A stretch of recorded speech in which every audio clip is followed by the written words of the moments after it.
प्रिय माधुर्य रससार सिंधू तडिद्वित विनंदित पीतांबरधारी भगवान बालकृष्ण लालकी वाङ्मयी प्रतिमूर्ती श्रीमद भागवत महापुराण या भागवतावर माझा प्रणाम।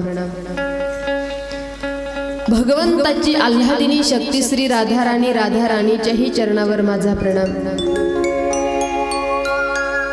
कार्यक्रमाचं आयोजन नियोजन ज्यांनी केलं त्यांच्याही चरणावर माझा प्रणाम। माझा आवाज जिथपर्यंत पोहोचतो आहे त्या सर्वांच्या अंतःकरणामध्ये विराजमान भगवंताच्याही चरणावर माझा प्रणाम। उपस्थित सर्व कलाकार बंधुवर्ग यांच्याही चरणावर माझा प्रणाम।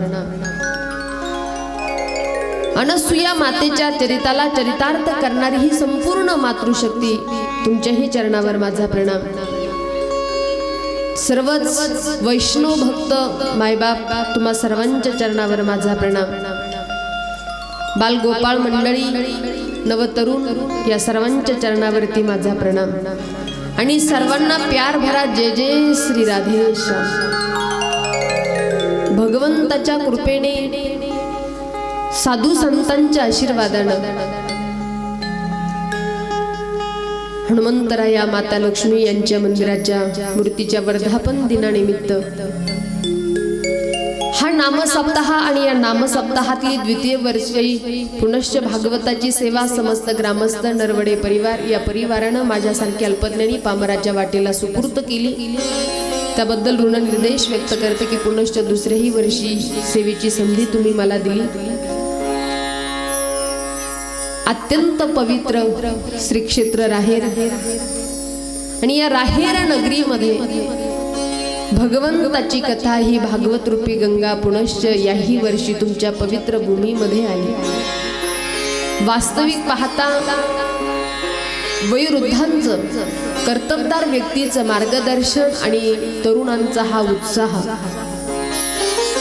तरुणांनी एकत्र येऊन या कार्यक्रमाला भव्यदिव्य करण्याचा प्रयत्न केला। म्हणून मला आनंद आहे की मागच्याही वर्षी ज्या वेळेला या गावामध्ये आले की या तरुणाईचा उत्साह नाही तर बरेच तरुण असे असतात की रात्री आणावे लागतात धरून, म्हणजे इतके काही व्यसनी गावोगावी तरुण आपल्याला पाहायला मिळतील। तरुण भरपूर राहतात पण ते आपल्याला कथा कीर्तनात पाहायला भेटणार नाही।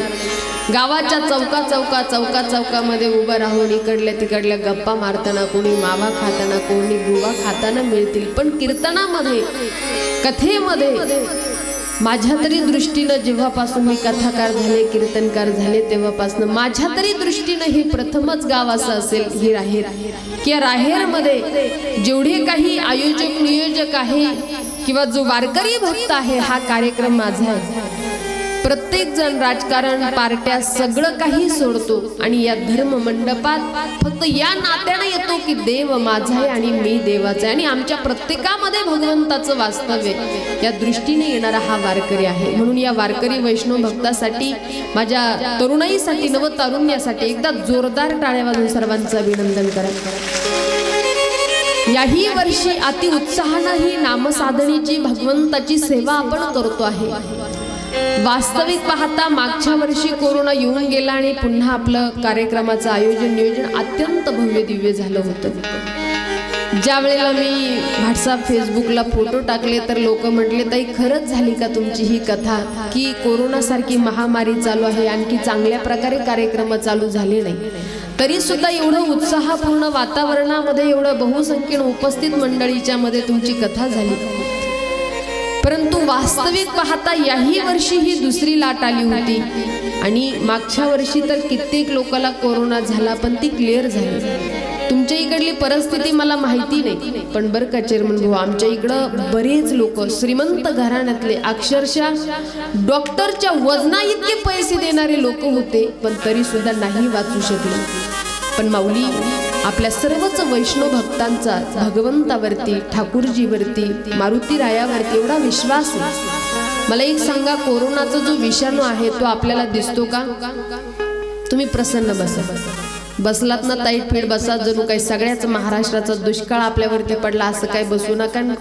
कथाकाराच्या 10व्याला आला असं काय मुळीच त्याच्याकडे पाहू नका, अगदी प्रसन्न बसा। मन करा रे प्रसन्न, सर्व सिद्धीचे साधन प्रसन्न बसा। क्योंकि जो फूल खिले हुए होते वो भगवान के चरणों में समर्पित किए जाते हैं और जो फूल मुरझाए होते वो कचरे के डिब्बे में गिर जाते। मग प्रश्न आहे, प्रसन्न राहून भगवंताच्या चरणारविंदी समर्पित व्हायचे की अप्रसन्न राहून कालरूपी कचऱ्याच्या डब्यामध्ये पडायचे, आपला प्रश्न आहे। म्हणून प्रसन्न बसा। कोरोनाचा जो विषाणू होता तो दिसतो का आपल्याला? माझा एक वैयक्तिक प्रॉब्लेम आहे, मला तोंडाने बोललं तरच कळतं, मला काय ते मुंडकं डोलवलेलं कळत। पण थोडस होकारार्थी नकारार्थी मोठ्यानं बोला। कोरोनाचा जो विषाणू आहे तो दिसतो का आपल्याला? नाही दिसत। अरे न दिसणारा विषाणू जर आम्हाला मारू शकतो तर न दिसणारा भगवंत आम्हाला तारू शकत नाही का? हा विश्वास आहे आणि या विश्वासाच्या बळावरच वाजवायचं तर सगळ्यांना प्रेमानं वाजवा। दात तर दिली पाहिजे। एखादं अंतकरणपूर्वक वाक्य आवडलं की आपण अंतकरणातून दात दिली पाहिजे। आणि वास्तविक पाहता जसं आम्ही बसल्यानंतर तुमचं कौतुक करतो तसं तुम्हालाही वाटलं की एखाद्या वेळेला कौतुक करावं तर तुम्ही टाळीचा प्रतिसाद दिला तरी हरकत नाही। चला, देवावरती आपला विश्वास आहे आणि या विश्वासाच्या बळावरच पुनश्च आपण फार मोठं भव्य दिव्य नियोजन याही वर्षी केलं आणि भागवताची ही पवित्र सेवा माझ्यासारखी अल्पज्ञानी पामरावच्या वाटेला सुपूर्द केली। कथा श्रवण करण्यासाठी एक जन्माचं नाही, 2 जन्माचं नाही, भाग्योदयेन बहुजन्म समार्जितेन सत्संगं चलबलवते विश्वशो यदा वै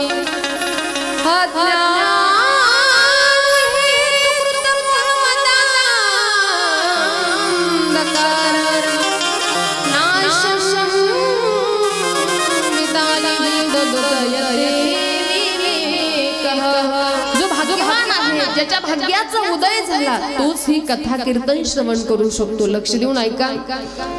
लोग जिसे चुनते हैं वो संसद में जाते हैं, लोग जिसे चुनते हैं वो संसद में जाते हैं, लेकिन मेरे ठाकुर जी जिसे चुनते हैं वो इस कथा मंडप में आते हैं।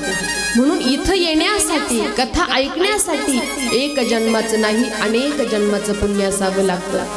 पण एक सांगू का, कथेचा आमचा नेहमीच्या भूमीचा अनुभव आहे। गेलं की 1-2 दिवस लोकांचं मन लागत नाही।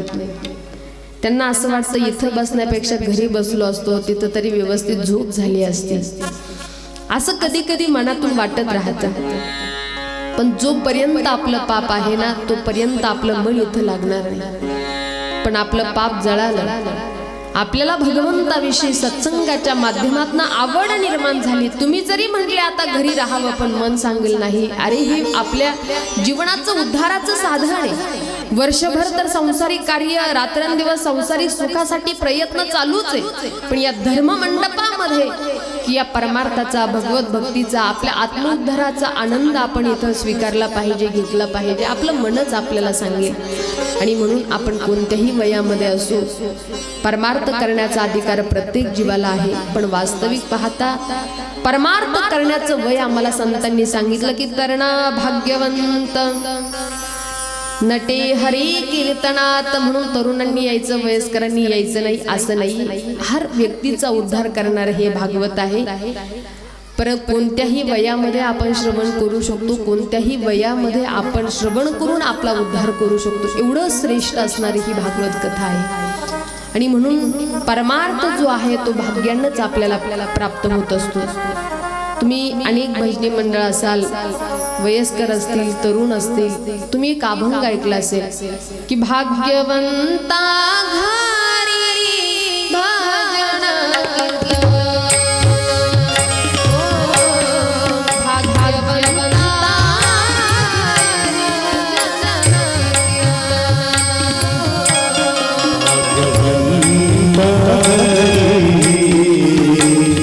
भजन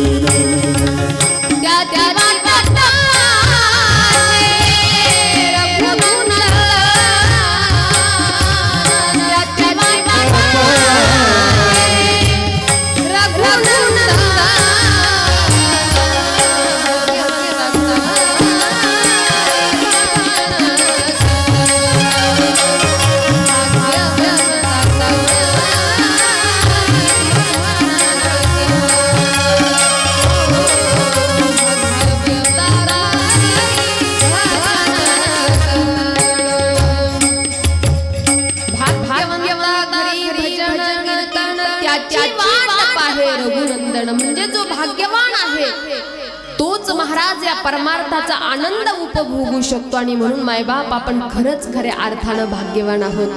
म्हणून वेळ मिळाला की कथा कीर्तन आपल्या आत्मउद्धाराचं साधन आपण केलं पाहिजे.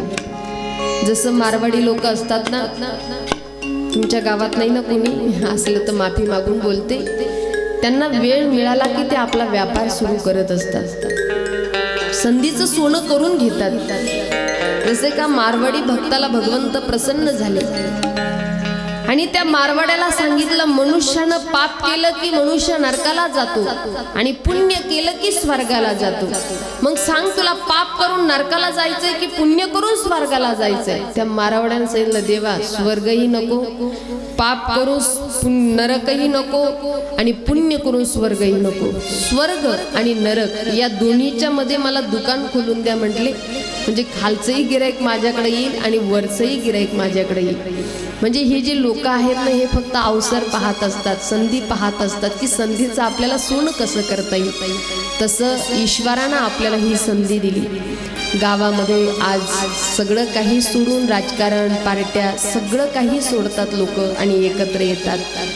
आयोजक नियोजक एवढं श्रद्धेनं, एवढ्या कष्टानं याचं नियोजन करतात. ही संधी दिली ईश्वरानं की वर्षातनं एकदा हा आपल्या पवित्र भूमीमध्ये कार्यक्रम होतोय. संसारिक कार्य आपलं रोजच आहे, उठायचं दिनचर्येनं, स्वयंपाक बनवायचा, जेवायचं, कामं करायचे, आलं की पुन्हा स्वयंपाक बनायचं, जेवायचं, झोपायचं, ही दररोज चालूच आहे.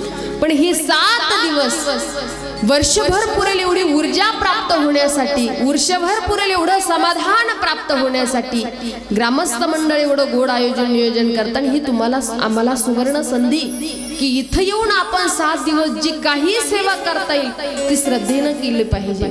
म्हणून इथं बसल्यानंतर कुणाला वाटलं टाळी वाजवावी त्यानं टाळी वाजवावी, कुणाला वाटलं नृत्य करावं त्यानं नृत्य करावं, कुणाला वाटलं इथली देखरेख करावी, व्यवस्था करावी त्यानं व्यवस्था करावी, कुणाला वाटलं डेकोरेशन करावं त्यानं करावं, कुणाला वाटलं चटाया उचलाव्या त्यानं उचलाव्या, कुणाला वाटलं पंक्तीला वाढावं तर वाढावं. पण एक जण म्हणला, आरतीताई मी सप्त्यामध्ये काही सुद्धा करणार नाही. मी म्हटलं नका करू. तो म्हणला मी चटाया उचलणार नाही, कुणाला घरी बोलवणार नाही, कुणाची सेवा करणार नाही, टाळी वाजवणार नाही, भजनही करणार नाही. मी म्हटलं माऊली तुम्ही काही सुद्धा करू नका, पण चालू कार्यक्रमाची निंदा तरी करू नका, म्हणजे तुम्हाला सुद्धा जे करतात ना तितकंच पुण्य तुम्हाला आहे. म्हणून घातली अभय नरका जाणे, तुका म्हणे सत्य कर्म व्हावे साह्य. नाही चांगलं करता आलं तर करू नका, पण एखादा व्यक्ती चांगलं कार्य करतोय, कार्यक्रम करतोय, पाठीमागे त्याची निंदा तरी करू नका. जर कराल तर संत सांगतात की नरकाला जाणं इतकं पाप तुम्हाला त्या ठिकाणी भोगावं लागतं. म्हणून मायबाप जी जमेल ती श्रद्धेनं, ही सुवर्ण संधी भगवंतानं 7 दिवस तुम्हाला आम्हाला दिली की या धर्म मंडपामध्ये गावामध्ये नामसप्ताह चालू आहे की आपण काय तन मन धनानं सेवा करायची. धनाच्या रूपानं सेवा करू शकता, मनानं सेवा करू शकता, शरीरानं या ठिकाणी सेवा करू शकता. म्हणून सुवर्ण संधी आपल्याला आहे. त्या संधीचं सोनं करायचं की नाही करायचं तो प्रश्न मात्र तुमचा आमचा आहे. म्हणून माऊली पवित्र असा मानव देह ईश्वरानं तुम्हा आम्हाला दिला, फक्त खाणं पिणं मौज मजा करण्यासाठीच नाही दिला. भगवंत सांगतात मिळालाय देवे दिला देह भजना गोमटा, तो या झाला फाटा बादिकेचा. पवित्र असा मानव देह दिलाय, पण कशाकरिता दिला, आल्यानंतर काय केलं पाहिजे, आतापर्यंत आम्ही काय केलं. ब्रजवासी संत फार गोड भाव प्रगट करतात. ब्रजवासी संत सांगतात लोकांना आज आम्ही सांगतोय पण लोकांना महत्व कळत नाही. पण ज्या वेळेला सत्य तुमच्या समोर येईल, अंतकाळ समयी ज्या वेळेला सगळ्या पापाचा भोग तुम्हाला भोगावा लागेल, त्यावेळेला ते महत्व तुम्हाला आम्हाला कळाल्याशिवाय राहणार नाही. पण कळूनही उपयोग नाही. जसं एका सरदारजीला त्याच्या शेजारीनं खूप मारलं होतं. एवढं मारलं त्यानं कोर्टात केस केली.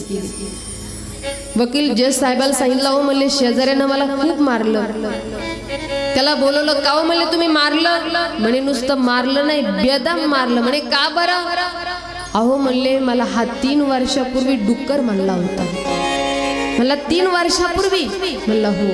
मग 3 वर्षापूर्वी जर म्हटलं होतं त्याच वेळेला का नाही मारलं? तो मला डुक्कर काय असते हे मला माहीतच नव्हतं. मला आज मी डुक्कर पाहिलं आणि मग कळालं की याची उपमा यानं मला 3 वर्षापूर्वी दिली होती. तसं संत सांगतात, आज आम्ही लोकांना सांगतो भक्ती करा, परमार्थ करा, लोकांना कळत नाही. पण ज्या वेळेला अंतकाळ जवळ येईल, आयुष्य संपेल, त्यावेळेला महत्त्व करून उपयोग नाही. म्हणून ब्रजवासी संत फार गोड भाव प्रकट करतात की सोच ले हो समझ ले प्राणी हो मेरी छोटी सी जिंदगानी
ब्रजवासी संत मायबाप या देहात या संसारिक गोष्टी आपण करतो आहे. हे शरीर इथंच राहणार आहे. आपले साथीदार, आपला परिवार आपल्याला घेऊन स्मशानामध्ये जाळून टाकणार आहे. या मोह मायामध्ये आपण अडकून बसलो आणि या मोह मायाच्या आधारे परिवार रडणार ही आपल्या जीवनाची कहाणी आहे. ए कायाची हवी यही परपर रही कायाची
राधे राधे राधे राधे राधे राधे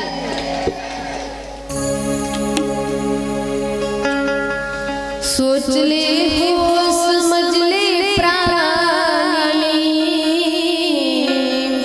मेरी छोटी सी जिंदगानी आमचं छोटंसं जीवन आहे, कधी जाईल काय होईल सांगता येत नाही, परंतु यासाठी आम्ही आमचा संसारातला वेळ काढतोय, भगवंतासाठी परमार्थासाठी देतोय. आता गेले 7 दिवस आम्ही शेतातलं काम बाकी ठेवलंय. नित्य नियमानं 7 दिवस इथं आम्ही येणार आहे, परंतु ज्या प्रभूची कथा मी ऐकणार आहे तो भगवंत कसा हे आम्हाला कळालं पाहिजे. कसा आहे तो भगवान परमात्मा वर्णन करतात व्यासजी. सगळ्यांनी ताट बसायचे, डोळे झाकायचे आणि अंतकरणपूर्वक माझ्या पाठीमागं हा श्लोक म्हणायचा. सगळ्यांनी हात जोडायचे, जमेल तसं श्रद्धेनं माझ्या पाठीमागं म्हणायचा प्रयत्न करायचा. सच्चिदानंद रूपाय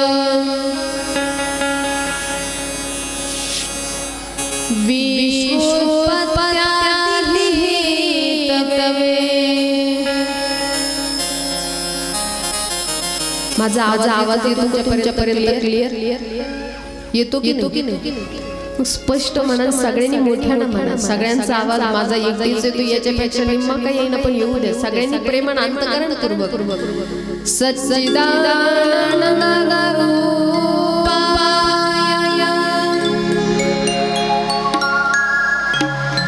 विश्वोत्पत्त्यादिहेतवे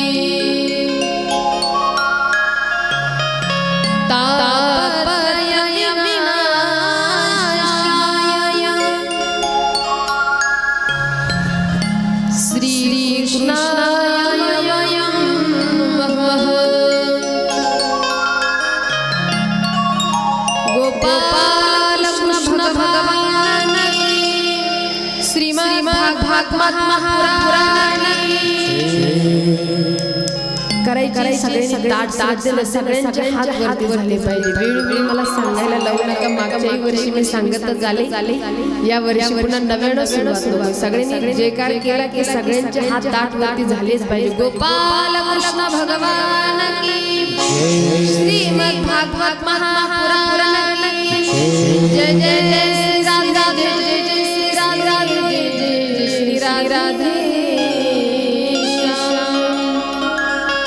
आज वेळ आपल्याकडे फार कमी आहे. आमचे जे कलाकार आहेत ना, अत्यंत खूप दूरचा त्यांचा प्रवास होता. हे तिघेही अमरावतीवरून आले. आमचे बँजो वादक दादा नाशिकवरून आले. त्यांना तर रात्री गाडीमध्ये सीटही कन्फर्म नसल्या कारणानं उभं राहून त्यांना प्रवास करावा लागला. अतिशय परेशानीतून आले आणि हे आल्यानंतर लगेच फ्रेश होऊन कथेलाच येऊन बसले. बस जेवण केलं आणि कथेला येऊन बसले. त्यामुळं आज तुमच्या इथं महाप्रसादाचा कार्यक्रम आहे, त्यामुळं मीच फार वेळ घेणार नाही. 4ला जरी पंक्ती असल्या आपण 4:30 पर्यंत कथा करू. फक्त 1 तास आपल्याकडे बाकी आहे, म्हणून सर्वांनी श्रद्धेनं श्रवण करा. ज्या प्रभूची कथा आपण ऐकणार आहे तो माझा भगवंत कसा आहे हे आपल्याला ऐकावं लागेल. मही माया यत्ता इति महात्म्य. आपण कथेचं आज महात्म्यही पाहणार आहोत. पण परमात्मा कसा आहे? सत्य म्हणजे आजही सत्य आहे, उद्याही सत्य आहे आणि अंत में भी सत्य रहेगा. तो भगवान आहे. सत्य म्हणजे काय? खरं. आणि खरं म्हणजे काय? तुम्ही बोला. तुम्हाला बसलेल्या लोकांना काही टेन्शन आहे का? चुकलं तर चुकू द्या, मी काही एरवी खाणार नाही, कारण मी शुद्ध शाकाहारी. पण तुम्ही बोलत चला, फ्रेश बसन माझ्या सोबत, थोडाफार तरी संवाद करा. सत्य म्हणजे काय? खोटं, खरं. आणि खरं म्हणजे काय? सत्य. तुम्ही आम्ही जे आहेत आपल्याला सत्य म्हणता येणार नाही, कारण आज रोजी आपलं जे वय आहे यानंतर 5 वर्षाने आपण पुन्हा या आजच्या दिवसासारखेच दिसू असं मात्र नाही. पण जो परमात्मा आहे युगे 28 विटेवरी उभा